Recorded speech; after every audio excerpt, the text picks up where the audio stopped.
Hello everybody and welcome. In this video I'm going to show you how to perform factory reset for your speaker QCY SP7.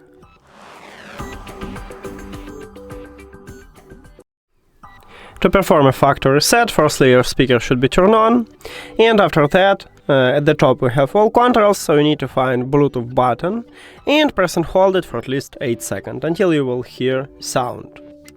So press and hold.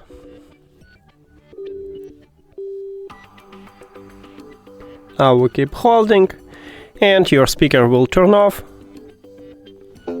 Here we go, we just did it.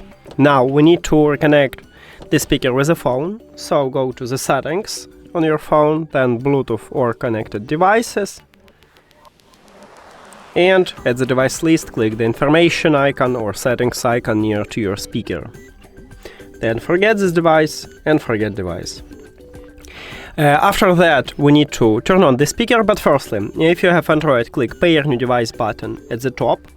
Not all Android phones have this button, maybe you need to do the same as on iOS, just go back and return to the Bluetooth or turn off and turn on the Bluetooth.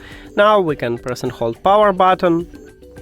We turn on the speaker and the speaker enter to bring mode automatically. So then tap on it as the device list, and we did it. Thank you for watching this video. If you found it helpful, please consider subscribing to the channel and leave the like on the video. See you later!